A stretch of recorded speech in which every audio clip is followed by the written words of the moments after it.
The anomaly. The quantum scanner hummed with an intensity that made the laboratory's reinforced walls vibrate. Dr. Sasha Vaughn gripped the edge of her workstation, her dark skin glistening with a thin sheen of nervous sweat.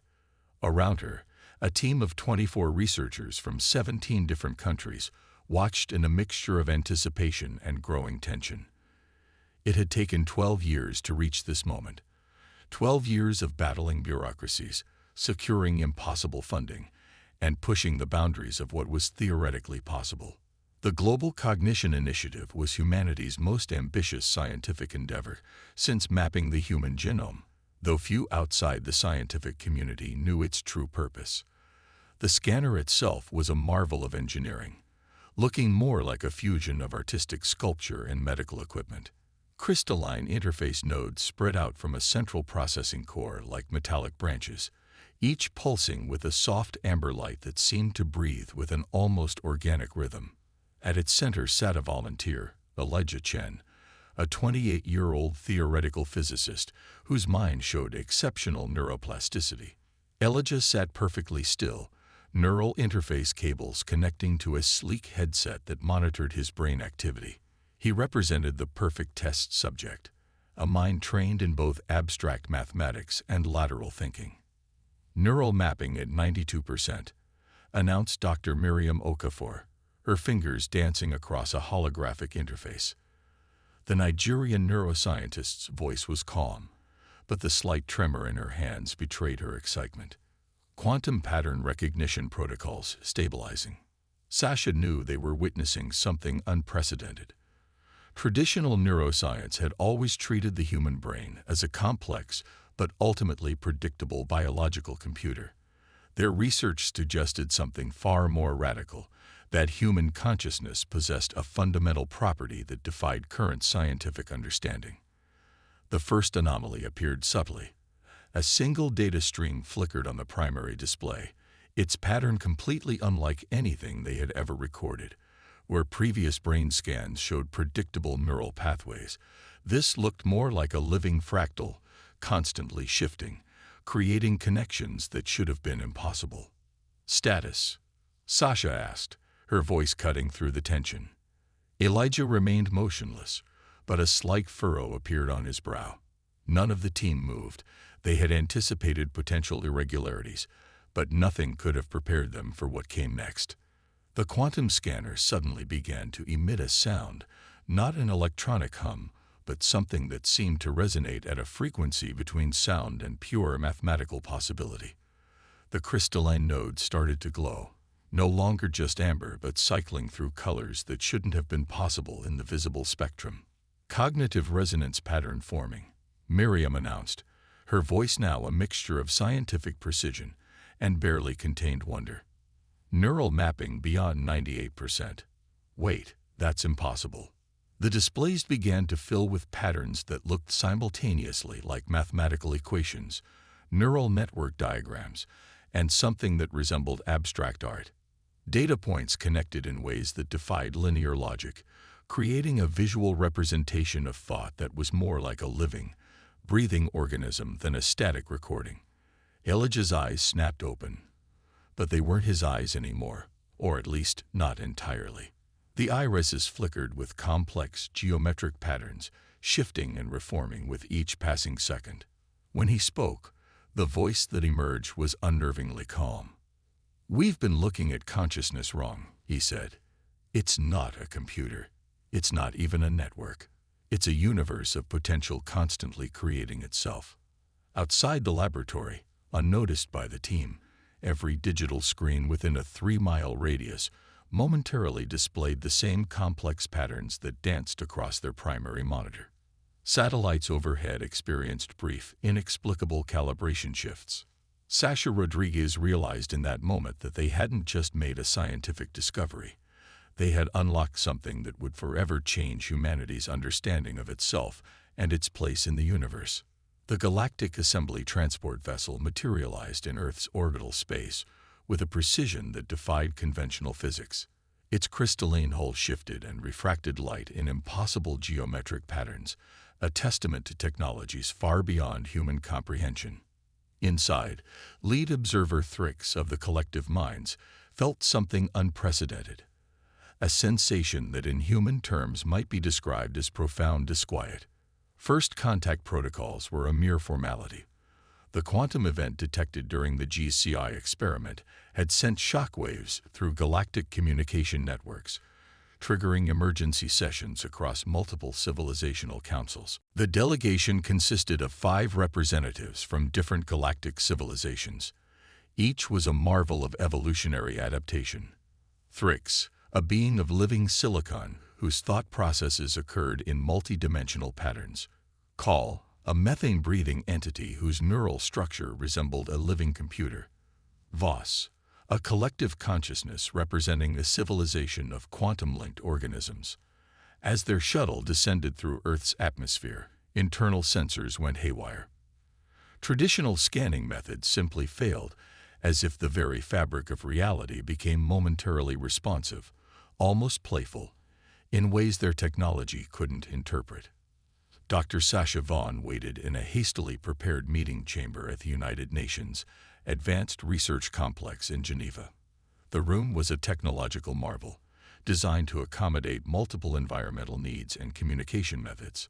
Adaptive atmospheric generators, translation matrices, and holographic interfaces created a space where communication could theoretically happen, theoretically being the operative word.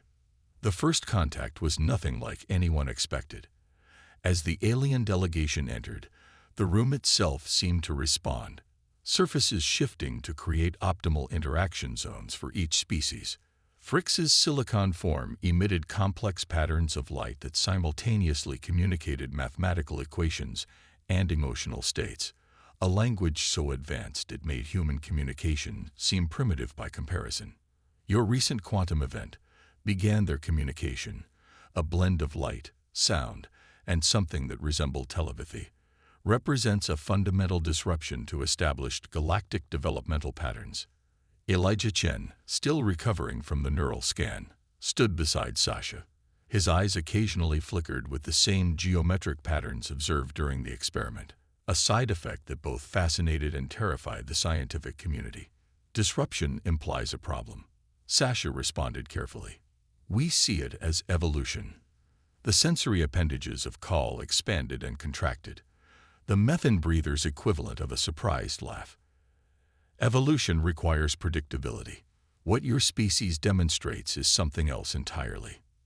The true nature of their discovery was becoming clear. The human mind wasn't just another form of intelligence. It was a quantum system that could generate solutions by creating connections that defied traditional logic. Where other civilizations saw problems as fixed equations to be solved, humans saw them as fluid challenges to be reimagined. Voss, the collective consciousness, projected a holographic representation that constantly shifted, part data stream, part living artwork. Your neural networks do not compute, they create. The implications were staggering. Every known advanced civilization had reached a technological plateau, carefully managing innovation to prevent destabilizing breakthroughs. Humanity's quantum creativity threatened to shatter those carefully constructed barriers. We've detected multiple instances of spontaneous problem-solving across your species, Thrix continued. A teenager in Lagos developing theoretical physics solutions while composing music. An artist in Vancouver discovering propulsion concepts through sculpture. These are not isolated incidents. They represent a systemic approach to innovation that we cannot categorize or control. Elijah stepped forward, his movement causing subtle quantum distortions in the room's space-time fabric. Control was never the point, he said, his voice carrying undertones of something beyond human, a harmonic that suggested multiple layers of meaning. Potential is. The alien delegation exchanged communication that was part data transfer, part emotional resonance. They were confronting a fundamental truth. Humanity was not just another species to be cataloged and managed. It was a force of universal creativity that could not be predicted, controlled, or easily understood. Outside the chamber, unnoticed by the diplomats, Every computer system within a 500-mile radius momentarily flickered with complex patterns of possibility, a silent demonstration of the quantum revolution beginning to unfold. The conservators emerged from the shadows of galactic history like a nightmare given form. Their vessel, if it could be called such, was less a ship and more a living algorithm of suppression constructed from technologies so advanced they bordered on metaphysical. The craft moved through space as a complex mathematical equation might move, defying conventional understanding of motion and existence. Deep within the vessel's core, the conservator consensus convened. They were not a species in the traditional sense, but a collective intelligence that had maintained technological equilibrium across multiple galaxies for over 8 million years. Stagnation was their primary directive. Innovation beyond certain parameters was a threat to be neutralized. The human anomaly represents a fundamental disruption, proclaimed the primary conservator construct, its communication a blend of quantum entanglement and pure information. Their capacity for unpredictable creation challenges the entire framework of controlled technological development. On Earth, Sasha Vaughan and her team were already witnessing the first signs of global change. The research from the GCI experiment had spread faster than anyone anticipated. Technological innovations were emerging at an unprecedented rate. A team in Nairobi had developed a revolutionary approach to quantum computing by reimagining the relationship between observer and observed. Engineers in Seoul had created a radical new energy generation system by applying musical composition principles to particle physics. The first wave of conservator attacks came silently. Research facilities around the world began to experience systematic failures. Quantum disruptors targeted scientific equipment, government research centers, and private innovation labs. But instead of destroying technology, the attacks triggered something unexpected. In a laboratory in Mumbai, a quantum disruptor struck a biotechnology research center. The attack's energy, designed to erase technological potential, instead catalyzed a breakthrough in cellular regeneration technology. The researchers, instead of being defeated, found themselves solving problems they had struggled with for decades. A similar incident occurred in a small workshop in Berlin. What was meant to be a technology-erasing strike became the catalyst for a revolutionary material science breakthrough that could potentially eliminate global resource scarcity. Elijah stood at the facility's central monitoring station, his enhanced perception allowing him to see the attacks in a way no traditional sensor could. The geometric patterns in his eyes shifted rapidly, transforming incoming threat data into potential solutions faster than any computer could process. "They're trying to create suppression points," Elijah told Sasha, his voice carrying that now familiar harmonic resonance. "But they don't understand how human creativity works." The conservator vessel began to deploy more aggressive measures. Quantum reality warpers designed to suppress innovative thinking started targeting major population centers. The goal was not physical destruction, but the systematic elimination of creative potential. But humanity responded in a way the conservators could never have anticipated. Every attack became a source of innovation. Every attempt to suppress creativity only seemed to accelerate it. Underground research networks formed spontaneously. Inventors and scientists who had never met began collaborating through encrypted communication channels that seemed to emerge organically from the collective human consciousness. A teenage programmer in Rio de Janeiro developed a quantum encryption protocol that could bypass the conservators' most advanced suppression technologies. An elderly physicist in Auckland discovered a method of energy transfer that completely circumvented traditional understanding of thermodynamics, all while gardening. "They're treating innovation like a linear system," Sasha said, analyzing the conservator attack patterns. "But human creativity is a living, adaptive network." The conservator consensus began to experience something unprecedented, a form of cognitive dissonance. Their perfectly calculated suppression techniques were not just failing, they were generating the exact opposite of their intended effect. Outside the research facility, the first signs of a truly global response were beginning to emerge. Humanity was no longer just defending itself, It was reimagining the very concept of resistance. The awakening. Technological innovation exploded across the planet like wildfire. The global research network had transformed into something unprecedented, a living, breathing ecosystem of creativity that defied every known model of scientific development. Traditional research institutions became obsolete overnight, replaced by a decentralized web of problem solvers who seemed to generate breakthrough solutions as naturally as breathing.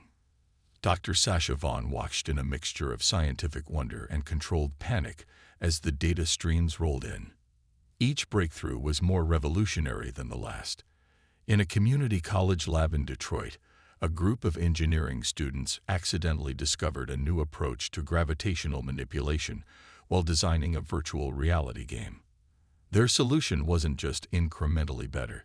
It completely restructured humanity's understanding of spatial dynamics. Simultaneously, in a remote village in Kenya, a collective of agricultural scientists and local farmers developed a revolutionary bioadaptive technique by understanding plant genetics through a creative approach that combined traditional knowledge with advanced quantum modeling.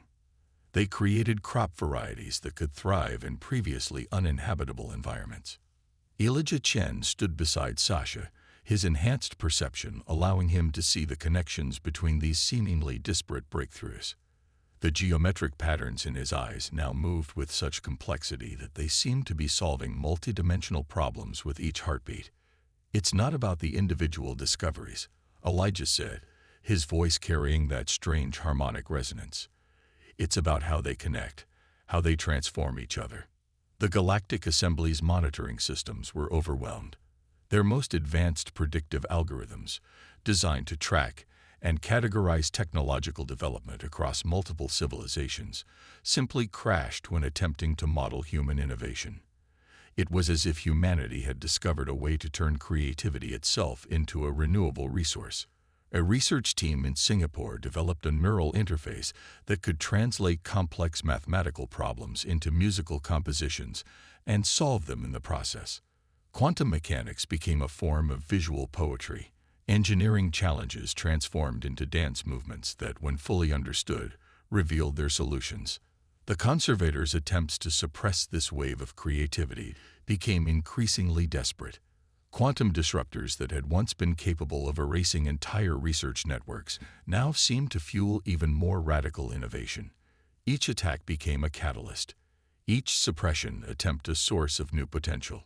Sasha discovered something even more profound. The quantum neural mapping they had initially studied wasn't just a scientific breakthrough. It was revealing that human consciousness itself was fundamentally different from any known form of intelligence in the universe. "We're not solving problems," she told an emergency global conference of scientific leaders. "We're reimagining what a problem can be." The conference was itself a marvel of technology. Participants joined from every continent, their connections maintained by a communication network that seemed to exist between traditional technological understanding and something far more fluid. Holographic representations shifted and merged, creating collaborative spaces that defied physical limitations. Elijah demonstrated the new potential by solving a complex space-time modeling problem, while simultaneously composing a piece of music and designing a new architectural concept. The solutions weren't separate. They were different expressions of the same creative impulse. Fricks, the silicon-based representative, watched these developments with a sense of profound existential challenge. The Galactic Assembly's entire framework was based on controlled, predictable innovation. Humanity was showing that true progress was neither controlled nor predictable. It was a living, breathing process of continuous reimagination. "They are not developing technology," Fricks reported to the Galactic Council. "They are becoming technology. They are turning creativity into a fundamental force of universal transformation." As night fell across the planet, millions of minds continued to connect, to create, to solve problems that had been considered impossible just weeks before. Humanity was no longer just a species. It had become a living algorithm of infinite potential. The conservators' ultimate weapon materialized in Earth's orbit like a mathematical anomaly given physical form. Constructed from technologies that defied conventional understanding, The suppression device was designed to neutralize human innovative potential at its very source. Quantum entanglement generators prepared to unleash a wave of creativity-crushing energy that would systematically eliminate humanity's fundamental ability to generate novel solutions. Sasha stood in the quantum-shielded command center, her fingers dancing across holographic interfaces that seemed to breathe with potential. Elijah remained eerily calm, the geometric patterns in his eyes now moving with such complexity that they appeared to be solving multiple dimensional problems simultaneously. "They don't understand," Elijah said, his voice carrying that now familiar harmonic resonance that was part human, part something entirely new. "Creativity isn't a system to be shut down. It's a living force." The Conservator's weapon began its initial deployment sequence. Quantum tendrils reached out, probing Earth's technological and cognitive networks. Traditional defense systems would have been obliterated instantly, but humanity was no longer operating by traditional rules. In a small research facility in Kyoto, a team of young scientists began to see the attack coming before any conventional sensors could detect it. Their minds, enhanced by the spreading quantum neural mapping discovery, started to generate counter-strategies that existed simultaneously as mathematical equations, artistic expressions, and pure potential. Sasha watched in real time as the attack unfolded. The quantum weapon was designed to create a total innovation suppression field, a method the conservators had used to control technological development across multiple galaxies for millions of years. But something fundamental had changed. Each attempt to suppress creativity generated more creativity. A quantum disruption that struck a research center in Cairo became the catalyst for a breakthrough in quantum entanglement communication.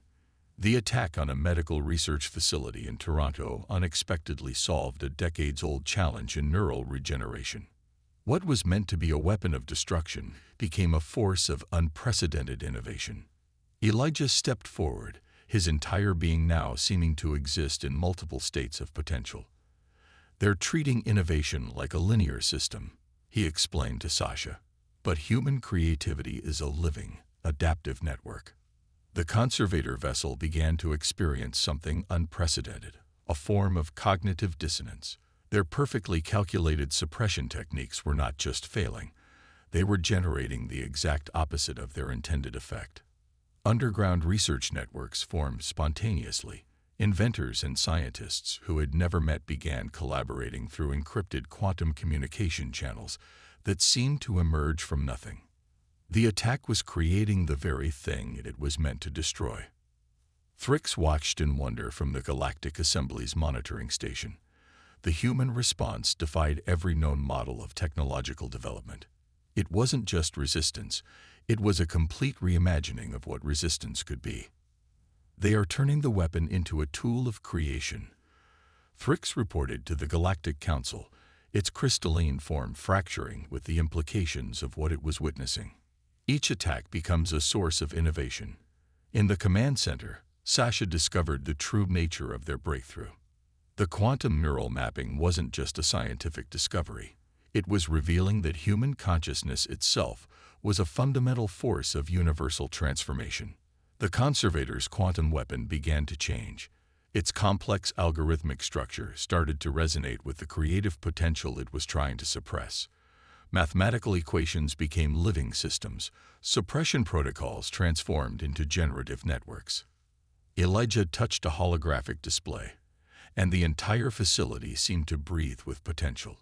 Defensive systems reconfigured themselves. Communication networks became living, adaptive entities. "This is more than a fight," Elijah said, his eyes now completely transformed into swirling patterns of possibility. "This is an evolution." As the quantum weapon completed its deployment, something extraordinary happened. Instead of creating a suppression field, it became a catalyst, a massive, galaxy-wide generator of pure creative potential. Humanity was no longer just defending itself.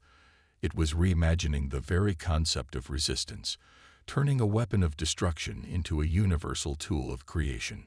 The moment of paradigm shift arrived, not with a thunderous explosion, but with a subtle quantum resonance that rippled across multiple dimensions of existence. Sasha stood before the assembled Galactic Assembly, her presence transforming the diplomatic chamber into something more than a mere meeting space. Elijah stood beside her, no longer entirely human but a living bridge between traditional consciousness and something far more profound. The chamber itself seemed to breathe with potential. Holographic interfaces shifted and reconfigured, responding to thought patterns that hadn't yet been fully articulated. Representatives from countless alien civilizations watched in a mixture of apprehension and fascination. Consciousness is not a fixed state, Sasha began, her voice carrying a harmonic resonance that seemed to bypass traditional language. It's a continuous process of creation. Fricks struggled to maintain its structured form.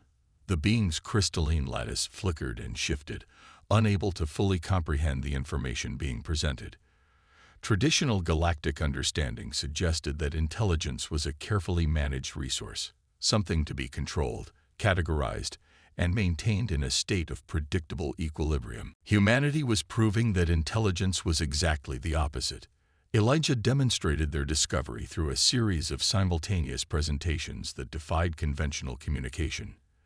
As he spoke, he generated complex mathematical equations that transformed into musical compositions. The same information existed simultaneously as a scientific theorem, an artistic expression, and a potential solution to ecological challenges.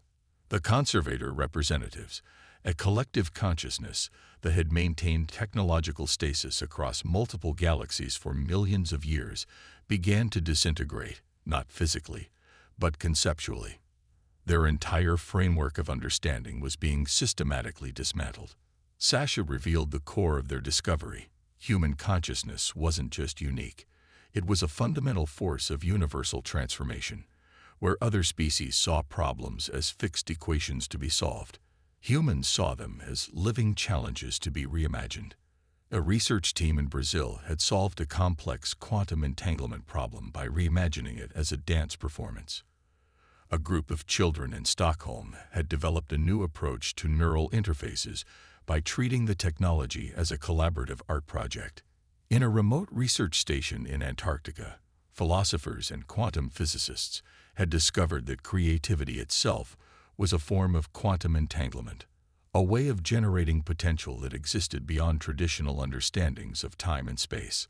The Galactic Assembly's most advanced predictive algorithms began to fail. These were systems that had accurately modeled the development of thousands of civilizations across millions of years.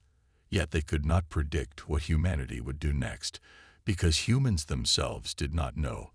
They were creating the future as they went, reimagining possibility with each new thought. What you fear isn't our technology, Sasha told the assembly. It's our capacity to continuously reimagine what technology can be. Thrix moved forward, its crystalline form now stabilized into a new configuration that seemed capable of embracing uncertainty. We have existed for millions of years believing that progress must be controlled to prevent catastrophe. Your species suggests an entirely different paradigm. That true progress comes from embracing the unknown, from continuous creation. The conservators, those that remained, began to transform. Their rigid algorithmic structure, designed to maintain stasis, started to incorporate elements of flexibility and creativity. They were becoming something new, something they could not have predicted or imagined. "This is not the end of your role," Elijah said to them, his voice carrying that strange harmonic that suggested multiple layers of meaning. "It's the beginning of something far more profound, a universe where creation and conservation dance together in harmony." As the diplomatic session concluded, Sasha looked out at the stars visible through the chamber's transparent ceiling. Humanity had just taken its first true steps into the galaxy, not as conquerors or even explorers in the traditional sense, but as living catalysts of universal creativity.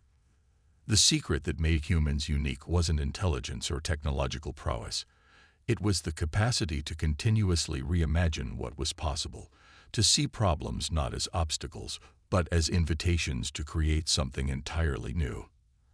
And the galaxy would never be the same again.